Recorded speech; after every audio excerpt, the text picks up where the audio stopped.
ট্রেডিংয়ের কথা বললেই মার্জিনের কথা চলে আসে। এটা খুবই সাধারণ একটা বিষয়, কিন্তু অনেকেই এটা ঠিকমতো বুঝতে পারেন না। তাই আজকে আমরা এই ব্যাপারটাকে একদম সহজ করে বোঝার চেষ্টা করব। এখন প্রশ্ন হচ্ছে, এটা কিভাবে সম্ভব? মাত্র $৩,০০০ দিয়ে কি করে $১,০০,০০০ পজিশন কন্ট্রোল করা যায়?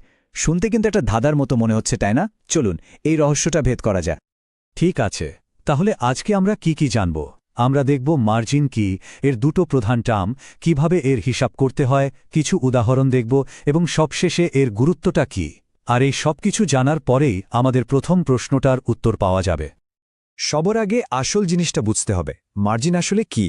সবচেয়ে সহজভাবে বলতে গেলে মার্জিন হচ্ছে একটা গুড ফেইথ ডিপোজিট, মানে একটা বিশ্বাসযোগ্য আমানত।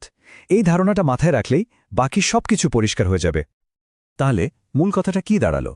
মার্জিন কিন্তু কোনো ফি না বা কোনো খরচও না, এটা আপনারই টাকা। ব্রোকার শুধু ট্রেডটা চলার সময় সম্ভাব্য ক্ষতি কভার করার জন্য একটা জামানত হিসেবে এই টাকাটা সরিয়ে রাখে। ব্যাপারটা আরও একটু পরিষ্কার করা যাক। তাহলে মার্জিন কি? এটা একটা গুড ফেইথ ডিপোজিট, একটা জামানত। আপনার ফান্ড থেকে কিছু টাকা কিছুক্ষণের জন্য লক করে রাখা হয়। আর মার্জিন কি নয়, এটা ব্রোকারের কোনো ফি না, কোনো লেনদেনের খরচ না বা কোনো অ্যাসেট কেনার দামও না।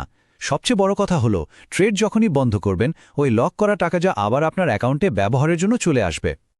এখন মার্জিন নিয়ে কথা বলতে গেলে দুটো শব্দ বারবার শোনা যায়। এই দুটো টার্ম যদি বুঝে ফেলা যায় তাহলে বলা যেতে পারে মার্জিনের অর্ধেক ব্যাপারই পরিষ্কার হয়ে গেছে। প্রথমটা হচ্ছে মার্জিন রিকোয়ারমেন্ট। এটা কি? এটা শুধুমাত্র একটা পার্সেন্টেজ। ব্রোকার এই পার্সেন্টেজটা ঠিক করে দেয়, আর এই পার্সেন্টেজই বলে দেয় যে আপনার মোট পজিশনের কত অংশ মার্জিন হিসাবে রাখতে হবে। এখানে দেখুন, আলাদা আলাদা কারেন্সি পেয়ারের জন্য এই রিকোয়ারমেন্ট আলাদা হয়। যেমন ইউআর ইউএসডিতে লাগছে 2%, আবার ইউএসডি জেপিওয়াইতে লাগছে 4%, বা জিপিপি ইউএসডিতে 5%। এই রেটগুলো কিন্তু ব্রোকারই ঠিক করে দেয়। আর দ্বিতীয় টার্মটা হচ্ছে রিকোয়ার্ড মার্জিন। এটা কিন্তু আর পার্সেন্টেজ না, এটা হচ্ছে আসল টাকার পরিমাণ, ডলারে বা আপনার অ্যাকাউন্টের কারেন্সিতে, যে টাকাটা আপনার ট্রেডটা খোলার জন্য ব্রোকার আসলে লক করে ফেলে।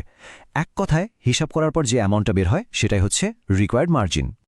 ঠিক আছে, তাহলে এবার দেখা যাক কিভাবে এই পার্সেন্টেজ থেকে আসল টাকার পরিমাণটা বের করতে হয়। এর ক্যালকুলেশনটা কেমন? হিসাবটা খুবই সোজা। দুটো পরিস্থিতি হতে পারে।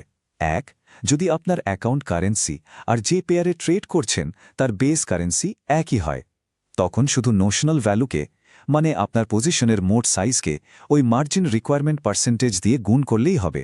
আর যদি কারেন্সি আলাদা হয়, তখন শুধু অতিরিক্ত একটা জিনিস লাগবে, বর্তমান এক্সচেঞ্জ রেট দিয়ে গুণ করতে হবে। সব তো শোনা গেল, এবার চলুন আসল উদাহরণ দিয়ে দেখি, তাহলে ব্যাপারটা একদম মাথায় গেঁথে যাবে। চলুন প্রথম উদাহরণটা দেখি। ধরুন একটি ইউএসডি অ্যাকাউন্ট আছে, আর প্ল্যান হচ্ছে USD/JPY-তে একটা মিনি লট ট্রেড করার। একটা মিনি লট মানে হচ্ছে $10,000 পজিশন, আর ব্রোকারের দেওয়া মার্জিন রিকোয়ারমেন্ট হচ্ছে 4%। এখন ফর্মুলাটা মনে করি। এখানে অ্যাকাউন্ট কারেন্সি হচ্ছে ইউএসডি, আর USD/JPY এর বেস কারেন্সিও ইউএসডি, দুটোই এক। তার মানে হিসাবটা হবে শুধু নোশনাল ভ্যালু আর মার্জিন রিকোয়ারমেন্টের গুণফল। তাহলে $10,000কে 4% দিয়ে গুণ করলে কত হয়? মাত্র $400।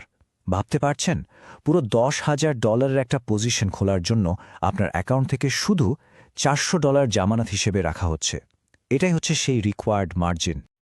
আচ্ছা, এবার আরেকটা উদাহরণ দেখি, একটু অন্যরকম। এবারও অ্যাকাউন্ট ইউএসডিতেই, কিন্তু ট্রেড করা হবে জিবিপি ইউএসডিতে। একটা মিনি লট মানে 10,000 পাউন্ড। ধরুন তখন এক্সচেঞ্জ রেট চলছে 1.3 তাহলে 10,000 পাউন্ড মানে ডলারে কত? $13,000। এটাই হচ্ছে আপনার নোশনাল ভ্যালু, আর এই পেয়ারের জন্য মার্জিন রিকোয়ারমেন্ট ধরুন 5%।